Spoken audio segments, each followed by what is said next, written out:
Very good evening all of you. मैं आरती आप सबका फिर से स्वागत करती हूँ एक बार रविंद्र राज IAS के यूट्यूब चैनल पर स्पोकन इंग्लिश के क्लास में। I hope everything is going good. चलिए शुरू करते हैं आज का सेशन। प्लीज मुझे बताइए मेरी आवाज आ रही है आप तक? Sophia, hello. अकाउंटेबिलिटी का मतलब होता है जवाबदेही, right, and that is a noun. Accountability का मीनिंग जो होता है वो होता है जवाबदेही, किसी के प्रति responsibility, and that is a noun. चलिए शुरू करते हैं आज का सेशन। फटाफट मुझे ज्वाइन कीजिए।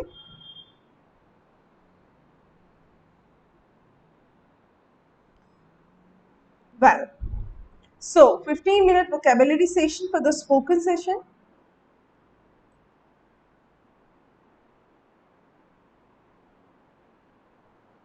Very good evening, Psycho Gaming. Okay. Now last class हमारी कंडक्ट नहीं हो पाई थी, तो लास्ट क्लास का जो भी वोकेबुलरी है वो हम आज डिस्कस करेंगे, और इसी के साथ साथ जो भी हमारा 15 मिनट सेशन में चलता है वो। चलिए देखते हैं आज का पहला वर्ड क्या है। चूंकि कल क्लास कंडक्ट नहीं हुआ था, तो the same word that is birds eye view. Birds eye view तो सबको पता होगा, और आप लोग बनाइए इसका मीनिंग, इसको कैसे सेंटेंस में फॉर्म करेंगे। ऋतिक, भावना, बहुत बहुत स्वागत आपका। Very good evening to all of you. Amit, well, हाँ, लेक्चर 5 लेक्चर 6 से मतलब नहीं, वो बीच बीच में क्लासेस जो है वो कभी कभी प्रॉब्लमेटिक हो जाती है। क्लास 7 या मतलब ये सारा जो 1 2 3 4 मैंने लिखा हुआ है, तो अपने क्लासेस के अकॉर्डिंग लिखा हुआ था, तो जिसने भी मतलब अपलोड किया है उसके अकॉर्डिंग है, उसका कोई मतलब नहीं है। चले, बर्ड्स आई व्यू का मतलब है ओवरसरी निगाह मारना। ओवरव्यू, किसी भी पॉइंट पे किसी का ओवरव्यू लेना। सेंटेंस का यूज इस तरीके से किया गया है, this course gives you a birds eye view of European art history. अपनी तरीके से आपको अगर बर्ड्स आई व्यू का यूज करना है तो कैसे करेंगे, फटाफट मुझे कमेंट सेक्शन में लिख के बताइए। Birds eye view quickly. Okay, चलिए नेक्स्ट वर्ड है आते हैं। तो यहाँ पर जो आपका यूज है वो तो ये है कि Ramesh and Manoj spend long time together. ये साथ साथ बहुत सारा टाइम स्पेंड करते हैं। क्यों? क्योंकि दोनों की कैरेक्टरिस्टिक्स मिलती जुलती हैं, because they are birds of the same feather, है ना, वो एक जैसे हैं। आप भी सेंटेंसेस बना सकते हैं। तो अब आप लाइव आ गए हैं, तो कोशिश कीजिए कि सेंटेंसेस बनाएं फटाफट। ओके,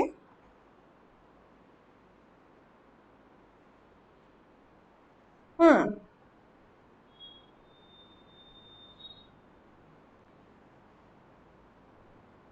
एक सेंटेंस बना है। नेटवर्क मुझे लगता है ठीक है। नेक्स्ट है बिग गन। बिग गन मतलब ऊंची पहुंच वाला व्यक्ति, an influential person. Narendra Modi is a big gun.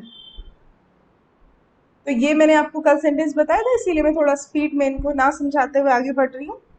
हाँ, नेक्स्ट है आपका birds of passage. Birds of passage मतलब वन हु कम्स ओकेजनली, जो कभी कभी आता है। So he was a birds of passage until he married and bought a house. तो ये आपके 4 वर्ड्स हो गए, 4 इडियम हो गए कल के, है ना। अब नया जो इडियम हमारे पास है वो है बेल द कैट। यहाँ से हम स्टार्ट करते हैं। Bell the cat. सेंटेंस बनाया है, I have two birds eye view about your recommendation. I have to take अगर बोलेंगे सोफिया तो सही होगा। अकाउंटेबिलिटी का मतलब मैं बता चुकी हूँ, जवाबदेहिता होता है, and that is a noun. और हाँ, आई हैव टू टेक या आई हैव टू हैव बोलना पड़ेगा, क्योंकि सेंटेंस में आपको टू के बाद में जो टू लिखा हुआ है इन्फिनेटिव कंप्लीट करने के लिए एक वर्ब लगानी पड़ेगी, जो कि मिसिंग है। ठीक है, नेक्स्ट है आपका बिल द कैट।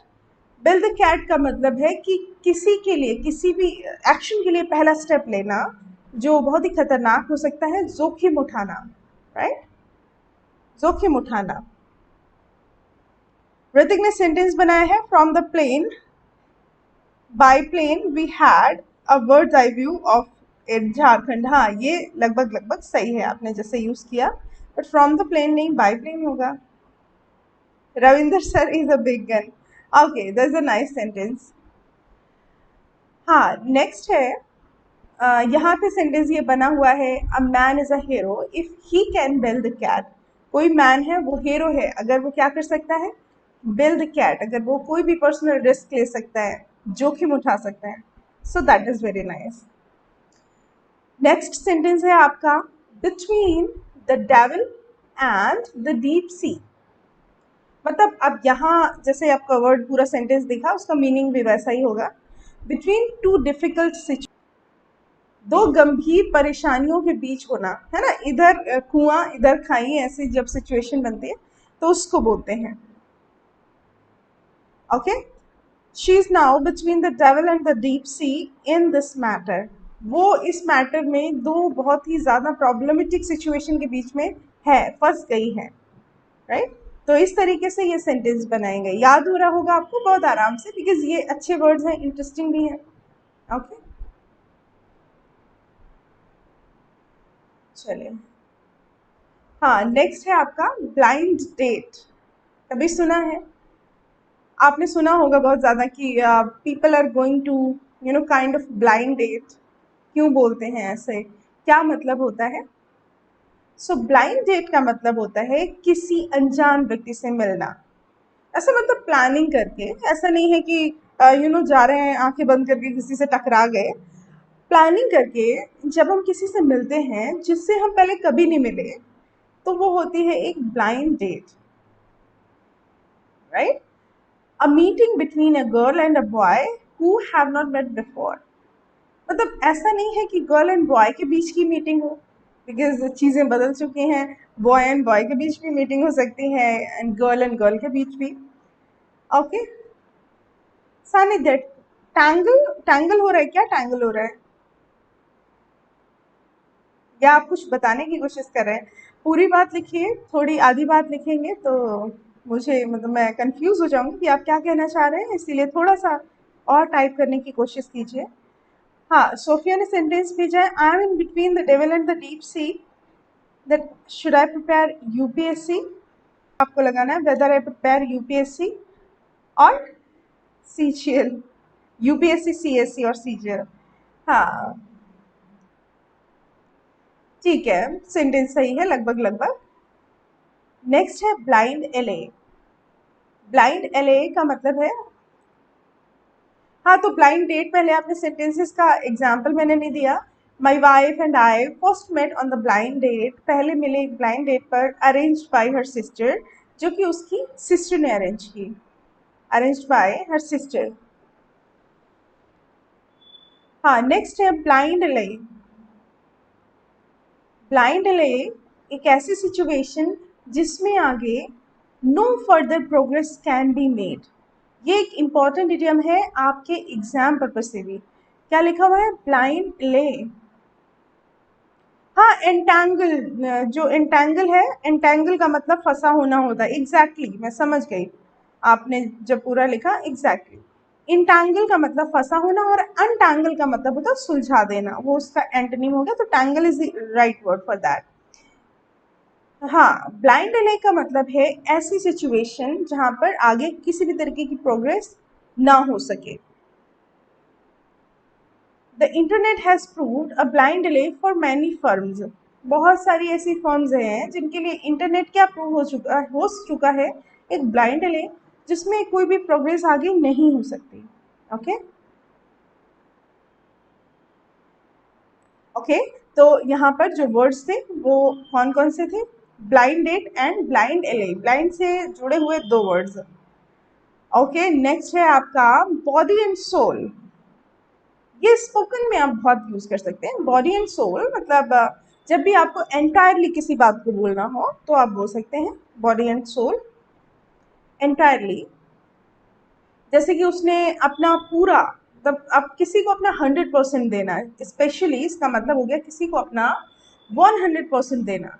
वो चाहे आपका एग्जाम हो यूपीएससी सीएससी का, या फिर आपकी लाइफ में कोई ऐसा आपका इंटरेस्टिंग टास्क हो जिसको आप पूरी तरह डेडिकेटेड हैं। तो she threw herself body and soul into her work. Entirely उसने अपने आप को क्या किया, थ्रू, झोंक दिया अपने कार्य में। थ्रू जो है, थ्रू का पास्ट फॉर्म है, ये सेंटेंस पास्ट में है। ओके, सो इस तरीके से आप समझेंगे।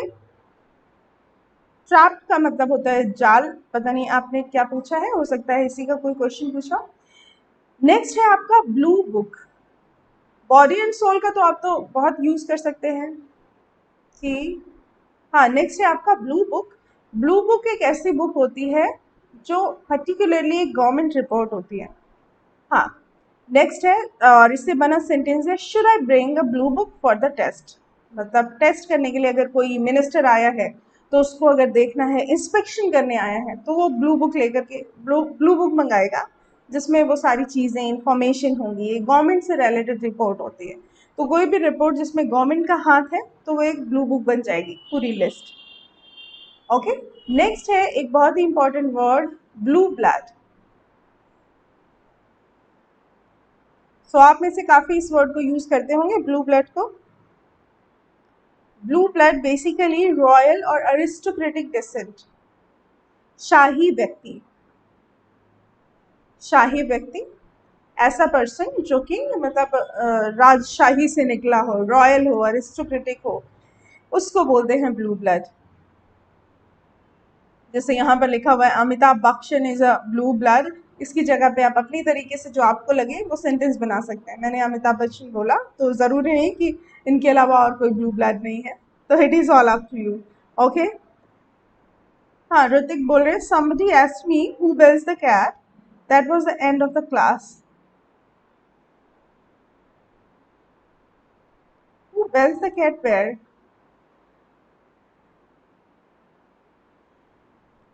Nice. Ravindra IAS through his body and soul to give the classes to students. That's very nice. Okay. So now let's talk about our grammar section. 3 sections हैं और तीनों ही इंटरेस्टिंग हैं, और तीनों सेक्शंस में से आपको जो भी सबसे ज़्यादा अच्छा लगता है वो मुझे बताइए भी, लेकिन मुझे जो अच्छा लगता है आपको पढ़ाना, वो सबसे अच्छा सेक्शन ग्रामर ही लगता है। बाकी तो सब अच्छे हैं, वोकैबुलरी एंड कॉन्वर्सेशन भी। चले शुरू करें आज का हमारा ग्रामर सेक्शन। लास्ट वाले जो क्लास था उसमें आपने एक स्टोरी फॉर्म की थी, ये आप सबको पता है। एक स्टोरी फॉर्म की थी, प्रेजेंट इंडेफिनिट को आपने बहुत अच्छे से समझा था, है ना। और मैंने जितने भी स्टूडेंट्स मेरे साथ जुड़े हुए थे, सब ने बहुत ही अच्छा वर्क किया था और सबके मार्क्स भी अच्छे आए थे। आज हम बात करेंगे प्रेजेंट कॉन्टिन्यूअस टेंस पर, और इससे जुड़े हुए सेंटेंसेस आज पढ़ेंगे। Okay, so present continuous tense, सबसे पहले जानो इसके आइडेंटिफिकेशंस क्या होते हैं। इसके पहले हमारा जो टेंस था उसको हम साइड में लिख लें। उसका स्ट्रक्चर ये होता था कि उसमें सब्जेक्ट होता था, उसके बाद वर्ब का फर्स्ट फॉर्म या फिर वर्ब का सिंगुलर फॉर्म होता था, देन ऑब्जेक्ट होता था। ये आपका स्ट्रक्चर बनता था प्रेजेंट इंडेफिनिट टेंस का।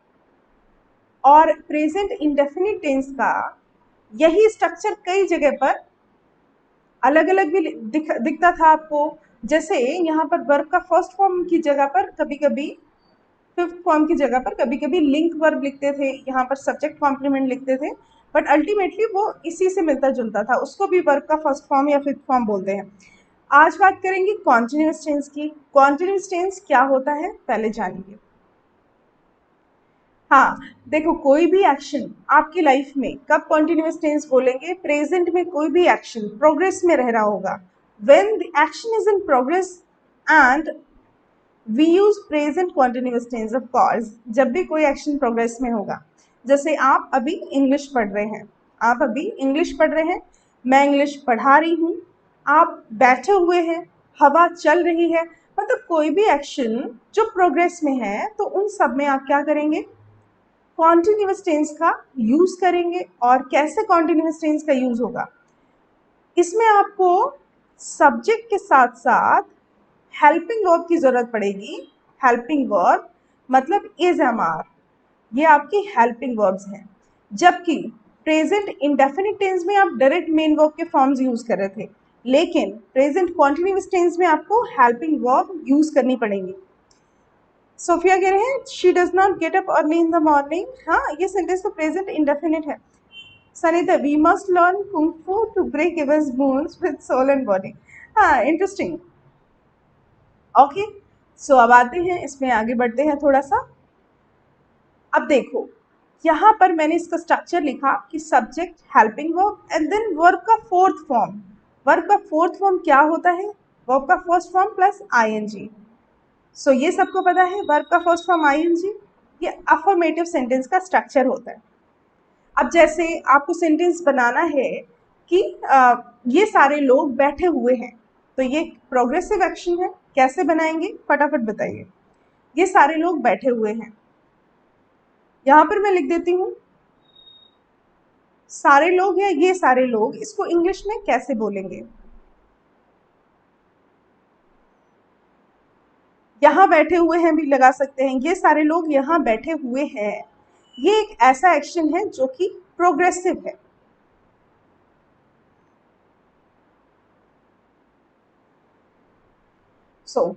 अब देखो, आपको पता है कि प्रोग्रेसिव एक्शन है, तो बोलेंगे क्या? ऑल द पीपल या ऑल दीज पीपल। ऑल, अब ये ऑल दीज पीपल जो है ये आपका प्लूरल है, तो इसीलिए यहाँ पर लगेगा हेल्पिंग वर्ब आर, और बैठे हुए हैं इसका मतलब प्रोग्रेसिव एक्शन कॉन्टिन्यूअस टेंस क्या हो जाएगा? सिटिंग। कहाँ पर? हियर, यहाँ पर। हाँ, Ravindra sir is teaching NCERT in an effective manner. Okay, ये कॉन्टिन्यूअस एक्शन है। अच्छा, अब मेरी बात ध्यान से सुनिए कि देखो, ये तो आपने सीख लिया कि ये कॉन्टिन्यूअस एक्शन है।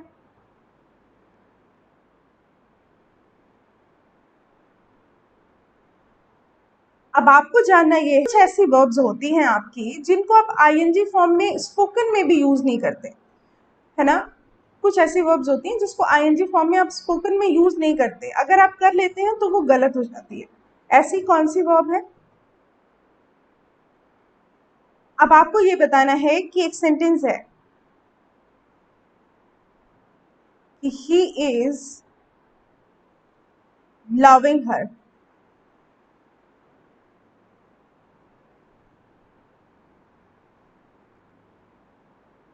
She is looking angry. Sorry,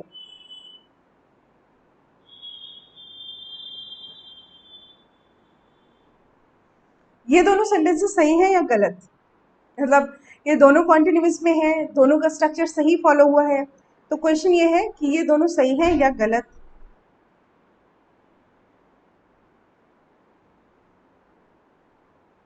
हाँ, Sophia correct. All these people are sitting here, that is correct. He is loving her and she is looking angry.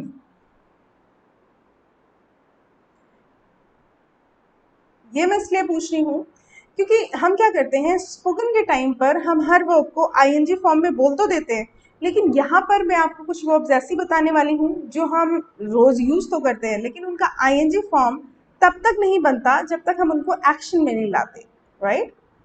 तो उनके बारे में हम बात करेंगे। फिलहाल उससे पहले हम यहाँ पर डिस्कस करेंगे कुछ एडवर्ब्स, जैसे नाउअडेज, जैसे स्टिल, जैसे प्रेजेंटली, जैसे एट द मोमेंट, जैसे एट प्रेजेंट, जैसे दीज डेज और नेक्स्ट वीक।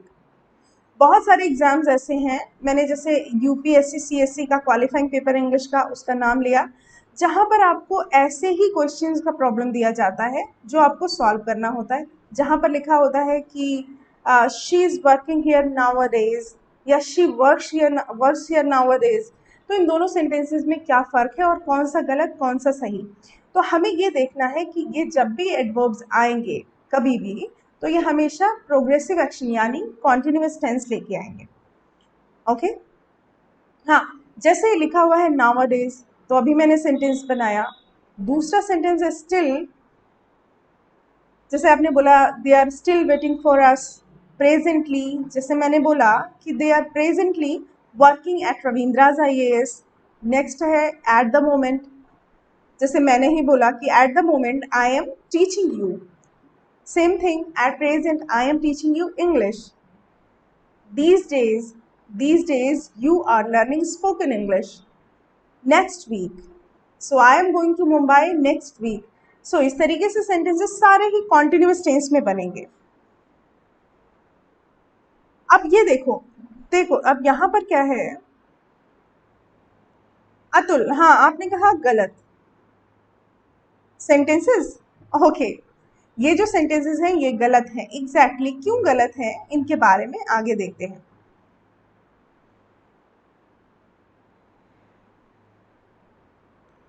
देखो जैसे love, seem, hate, look, mean, mind, discuss,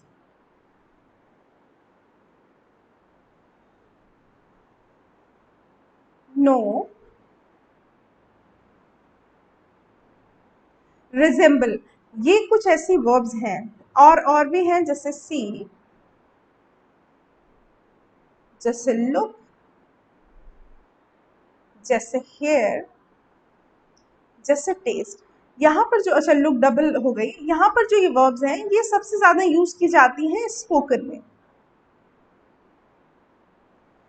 अब ये वर्ब्स जो हैं ये आपका स्टेट ऑफ माइंड बताती हैं कि नहीं। जो लव है उसका मतलब होता है पसंद करना, प्यार करना। तो जो प्यार करने वाला एक्शन है वो दिखाई नहीं देता सामने वाले को। मतलब अगर आप कहो कि ही इज लविंग इट, तो वो दिखाई नहीं देता। अगर एक्शन दिखाई नहीं देता है तब वो आईएनजी फॉर्म में नहीं लिखा जाता। हाँ अब ये बात और है कि अब अपना लव शो ही कर रहे हैं, शो कर रहे हैं, दिखा रहे हैं कि देखो मैं इस पर्टिकुलर थिंग को, तब आप लविंग कहें तब तो सही है। लेकिन लव को आप लविंग तब तक नहीं कहेंगे जब तक ये आपके स्टेट ऑफ माइंड है, मतलब आपके माइंड की अवस्था है। वैसे ही सीम है, हेट है, लुक है, मीन का मतलब निकालना, माइंड का मतलब सोचना, डिस्कस का मतलब बहस करना, नो का मतलब जानना, रिजेंबल का मतलब एक जैसा दिखना, सी का मतलब देखना, लुक हो गया, हेयर, टेस्ट आपका मतलब, आप इन सब का मतलब आपको पता है। हाँ क्वेश्चन आया है, I am attending your English class every day. देखो आपने कहा आई एम अटेंडिंग, ये आईएनजी फॉर्म है, ठीक है। उसके बाद आपने कहा your English class every day. अब जब आपने एवरी डे बोला तो इसका मतलब ये फ्रिक्वेंट एक्शन, ये आपका रूटीन एक्शन हो गया।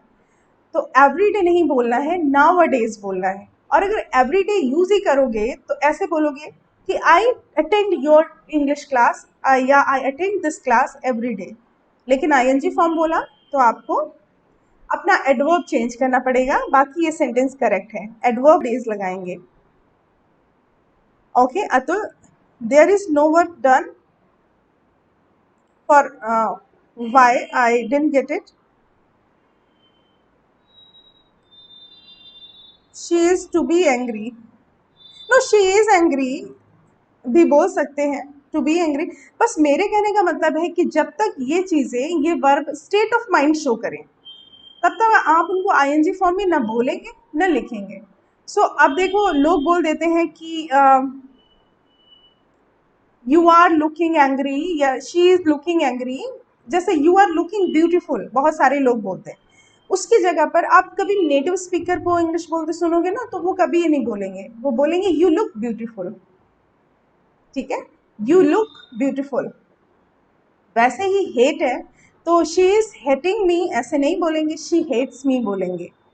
ऐसे रिजेंबल है, रिजेंबल का मतलब होता है एक जैसा दिखना, तो शी रिजेंबल्स हर मदर बोलेंगे, she is resembling her mother नहीं बोलेंगे। तो ऐसे ही ये वर्ब्स हैं, जब भी इनको इंग्लिश में कभी बोलेंगे तो ध्यान से बोलेंगे। हेयर है, आई हेयर यू, आप ये नहीं बोलेंगे कि I M hearing you, rather than saying I am listening you. Okay, so in verbs को आपको ध्यान रखना है कि जहां पर भी आईएनजी फॉर्म में ये दिखेंगी तो उन तभी अवेयर हो जाना है, उसको आपको चेंज करके प्रेजेंट इंडेफिनिट में लिख देना है। चले ये हो गया बहुत। अब आपको देखना है इस तरीके का स्ट्रक्चर, जैसे कि अब ये स्ट्रक्चर आपका नेगेटिव में लिखा हुआ है।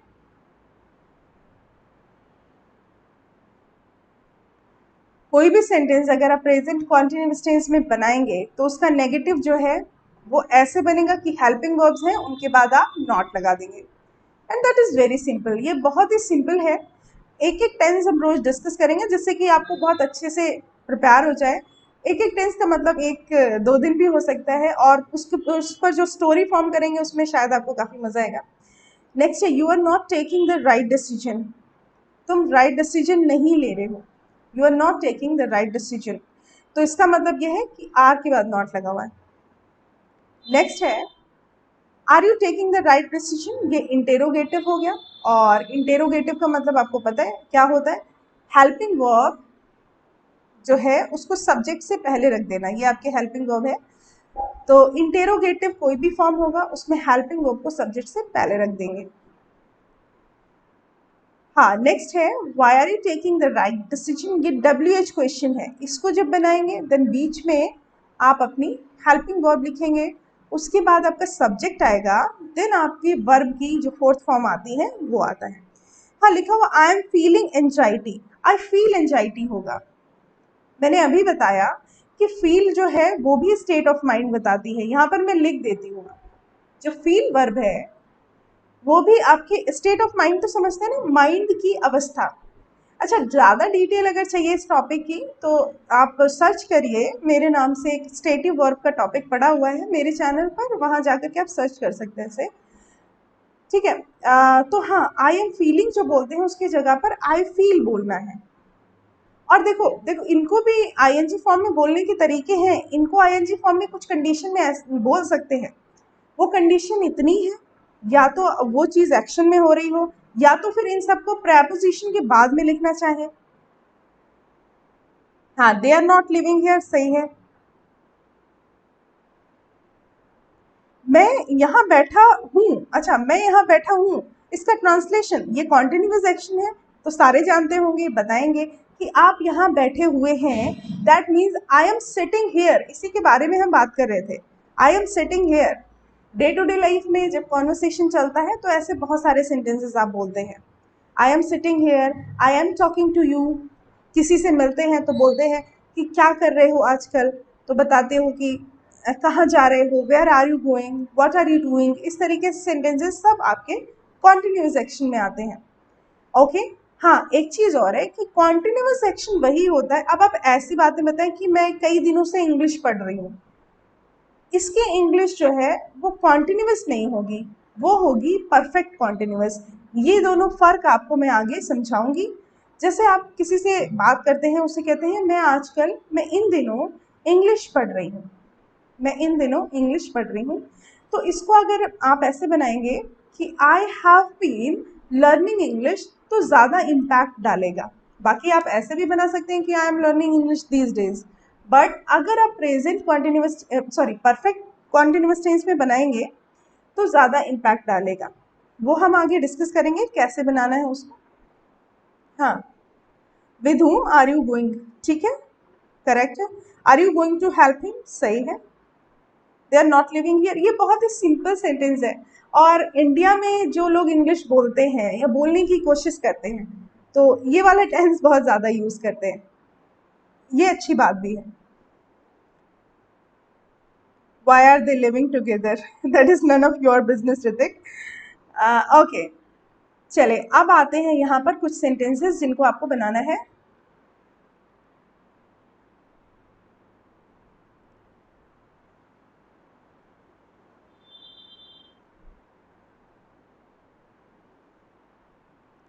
हाँ, दिल्ली में पोल्यूशन कम हो रहा है, इसको इंग्लिश में कैसे कहेंगे?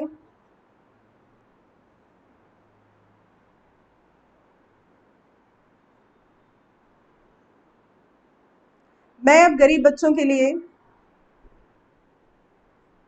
एक कोचिंग खोलने जा रही हूँ।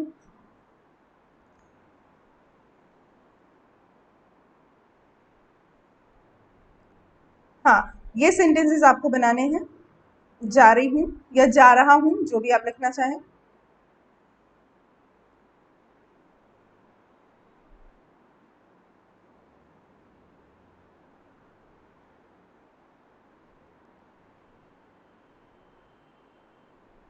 कॉल कर रहे हैं। हाँ, दिल्ली में पोल्यूशन यानी प्रदूषण कम हो रहा है, इसको इंग्लिश में कैसे बोलेंगे? फटाफट मुझे बताओ। दिल्ली में प्रदूषण कम हो रहा है, इसको इंग्लिश में कैसे बोलेंगे? कम हो हो रहा है, ऑफ कोर्स कोविड-19 एरा चल रहा है तो पोल्यूशन कम हो रहा है दिल्ली में। I have been learning English, सही है आपका सेंटेंस कि मैं आजकल इंग्लिश पढ़ रहा हूँ sorry. I have been in this company since, ये सेंटेंसेस आपके सही हैं परफेक्ट कॉन्टिन्यूअस के, but you have to make this sentences. Delhi में प्रदूषण कम हो रहा है, फटाफट बनाइए। प्रदूषण दर भी लिख सकते हैं, मतलब प्रदूषण दर। ओके, चले बनाइए।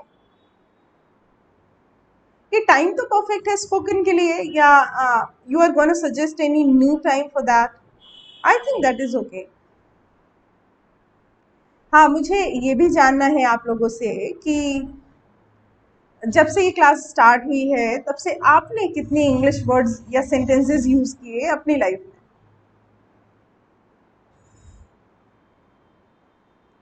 There is coming down pollution in Delhi, थोड़ा सा गलत है, थोड़ा सा और कोशिश करो। अच्छा, अच्छे वर्ब्स का यूज कर लो।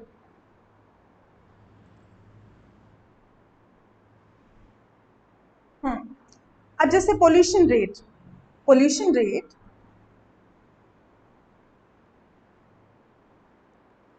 कम हो रहा है ना, तो ये हो गया आपका सब्जेक्ट इज। अब कम होना उसको इंग्लिश में क्या बोलते हैं, इंक्रीजिंग या डिक्रीजिंग? आधे लोग तो यहीं पे मतलब पोल्यूशन रेट इज इंक्रीजिंग और डिक्रीजिंग, कम हो रहा है ना तो क्या हो जाएगा, डिक्रीजिंग। डिक्रीजिंग कहाँ, इन दिल्ली। अच्छा, इस सेंटेंस को अगर और स्मार्टली बोलना है तो ऐसे बोल सकते हैं, द पोल्यूशन रेट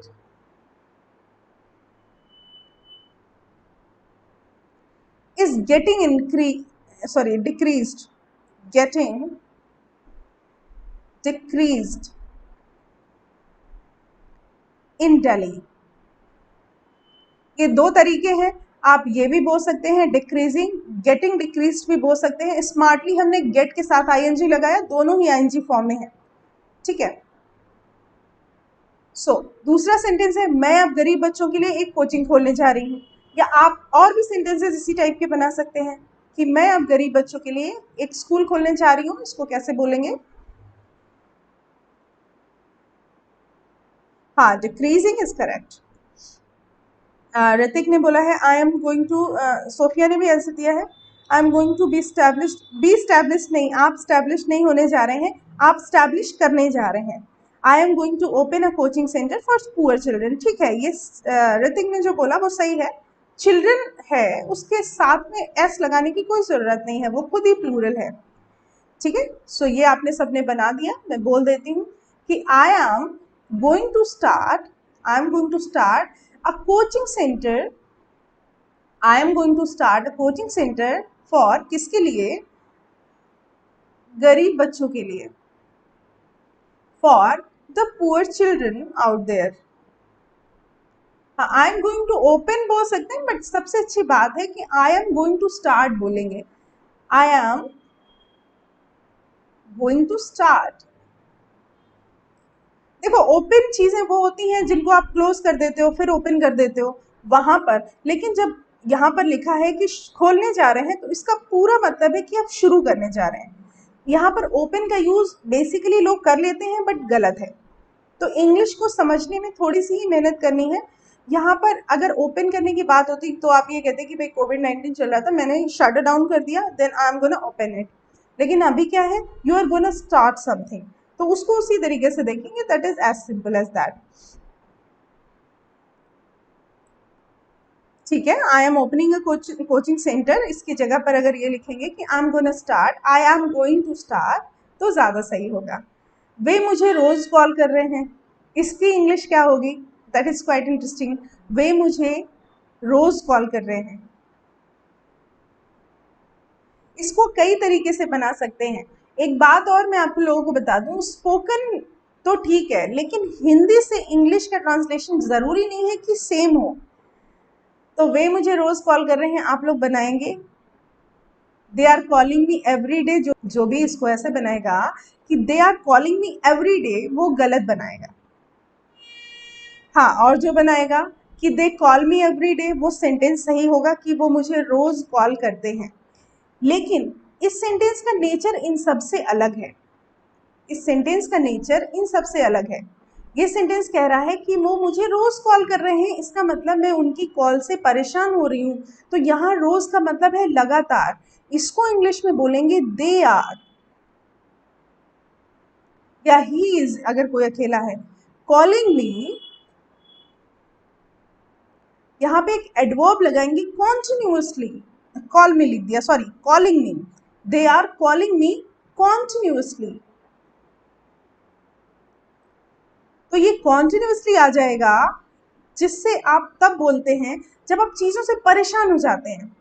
तो वे रोज कॉल करते हैं, उसको हिंदी में इंग्लिश बनाएंगे वो भी सही है कि ही कॉल्स मी या दे कॉल मी एवरी डे, वो सही है ना। अब यहाँ अगर बोलते हैं चीज़ों से परेशान होकर, तो ऐसे they are calling me continuously, वो मुझे रोज कॉल कर रहे हैं and I am getting upset about that. Sophia, I am going to start a new batch, ठीक है। They are calling me daily जो है ये सेंटेंस गलत है, ठीक है।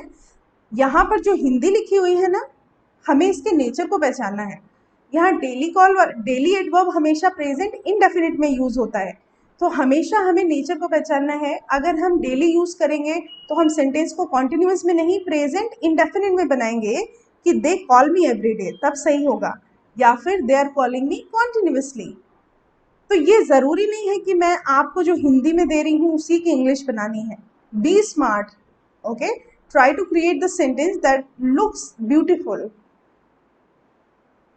चलो, अब आते हैं कॉन्वर्सेशन पर, और आज हम कॉन्वर्सेशन में डिस्कस करेंगे सम इम्पॉर्टेंट फ्रेजेस। तो अब इंग्लिश मेरे साथ रिपीट करने के लिए भी तैयार हो जाइए। जो भी मैं इंग्लिश के स्टेटमेंट बोलूंगी वो आप रिपीट करेंगे। They call me every day Rajendra, okay, very nice. They are calling me every day में मैंने फिर बताया कि एवरी डे एडवर्ब जो है वो आपका प्रेजेंट इंडेफिनिट टेंस का है, तो सेंटेंस उसी में लेके आएंगे।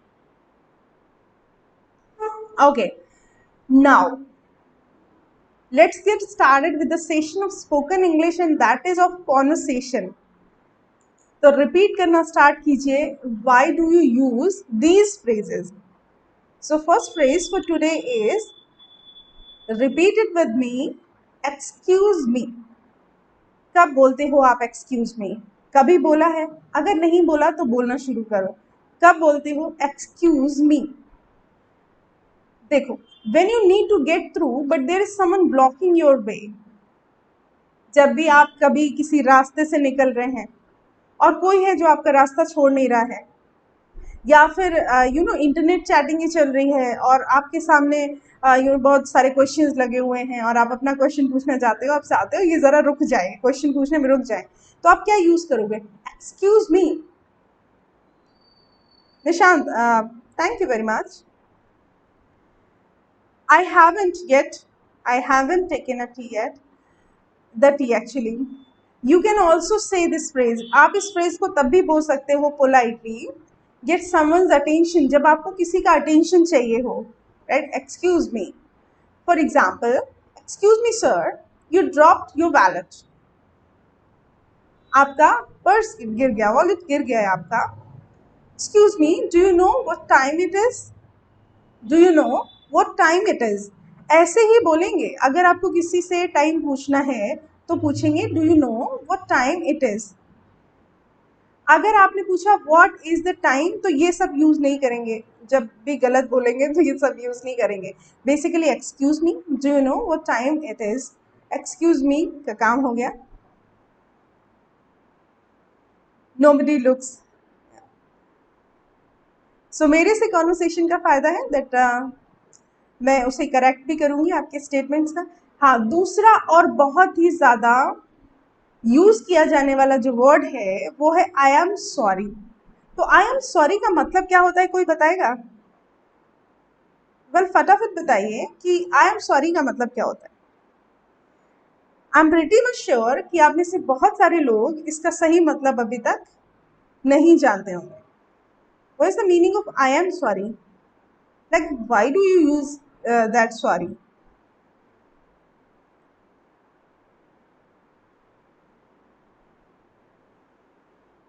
देखो निशांत ने कितने सारे सेंटेंसेस बना दिए. He is making sentences continuously in English. That's very nice. Okay, I am sorry का मतलब होता है, ओ सोके, दैट्स वेरी नाइस, कि मुझे दुख है, मैं सॉरी हूँ. मैं सॉरी क्यों हूँ? सॉरी का मतलब मैं दुखी हूँ. इसका मतलब माफी मांगना नहीं होता है. इसका मतलब कि जो भी हुआ उसके लिए मैं दुखी हूँ, तो हम आई एम सॉरी बोलते हैं. अगर आपको माफी ही मांगना है तो उसके लिए आपको यूज करना है कि I apologise. I apologise for that. Okay, but I am sorry का मतलब तुम्हें जो दुख हुआ, तुम्हारी गड़बड़ हुई, उसके लिए मैं भी दुखी हूँ. So that I could say I am sorry. Okay, like use this phrase to apologise. हम माफी मांगने के लिए इस फ्रेज का यूज करते हैं, लेकिन इसमें माफी जैसा कुछ मतलब है नहीं इसका. वेदर फॉर समथिंग बिग और स्मॉल, कुछ भी हो जाए, आई एम सॉरी, मैं दुखी हूँ क्योंकि ये गलत हो गया. Use for to give more detail. For example, ऐसे बोलते हैं I am sorry for being so late. आप लेट हो गए, इस बात से सामने वाला तो दुखी है ही, आप भी दुखी हो गए. हाँ, आई am sorry for the delay. I am sorry for the mess. ये जो गड़बड़ी हुई उसके लिए मैं सॉरी हूँ, मतलब दुखी हूँ. माफी नहीं मांगी है, बट मैं दुखी हूँ, तुम दुखी हो, इससे काम चल जाएगा. Next, I wasn't expecting anyone today. मैं किसी से एक्सपेक्ट नहीं कर रहा था ये. You can use really. आप रियली का यूज कर सकते हैं to show that you are very sorry for something. है ना, जब आपको बहुत ही बुरा लग रहा है, आपको लगे ये तो बहुत गड़बड़ हो गई है, तब आप क्या, आई एम रियली सॉरी, मैं वाकई बहुत दुखी हूँ. फिर से मैं बता रही हूँ, सॉरी में दुखी होने की बात होती है, माफी जैसी कोई, उसके लिए अलग से आपको बोलना पड़ेगा कि आई ओपोलोजाइज. दूसरा है, I didn't invite you to the party, I am really sorry. Sophia कह रहे हैं I am sorry for everything. अच्छा, बहुत सारे लोग होते हैं जो कहते हैं कि फ्रेंडशिप में no sorry, no thank you. ये सबसे बेकार बात है. मूवी का कोई डायलॉग होगा घटिया सा. मैं आपको बताऊं, सॉरी एंड थैंक यू बहुत ही अच्छे बेहतरीन फ्रेजेस हैं, जिनको आप अपने फैमिली के साथ, अपने सिबलिंग्स के साथ, अपने फ्रेंड्स के साथ हमेशा यूज करो. ये इसलिए कि ये आपको पोलाइट तो बनाते ही हैं, साथ ही साथ ये फ्रेजेस बोलने से सामने वाले को अपनी इंपॉर्टेंस आपके लिए पता चलती है. तो these phrases are really important. अगर आपकी बॉन्डिंग अच्छी है तो डू यूज देम. हाँ, नेक्स्ट है, how does that sound. How does that sound का मतलब है, देखो, जब भी हम, अब इसका मतलब आप लोग पहले अपनी तरीके से सोच के बताओ, उसके बाद मैं आपको बताऊंगी.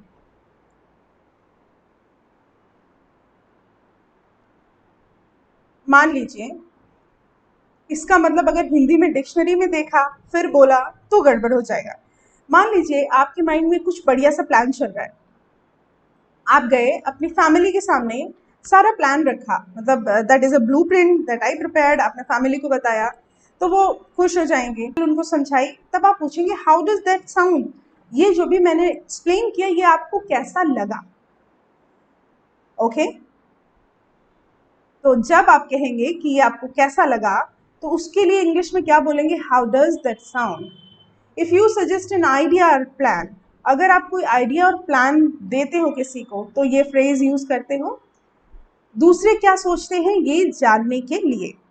ओके, दूसरा दूसरा तरीका है बोलने का, we could have dinner at 6 and then go to a movie.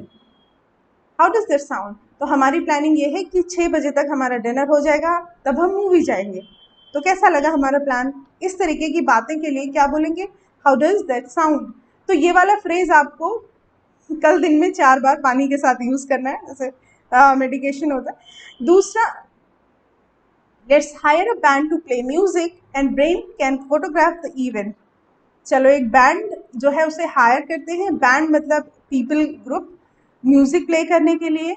और जो ब्रेंट है, ब्रेंट एक नेम है यहाँ पे, इसका मतलब जानने की कोशिश मत करना. ये फोटोग्राफ करेगा द इवेंट को, अब बताओ ये कैसा लगा। तो कुल मिला के हाउ डज दैट साउंड का हिंदी मतलब क्या है? ये प्लान बेसिकली, कैसा लगा। ओके, हाँ, तो ये था हमारा आज के फ्रेजेस कम थे।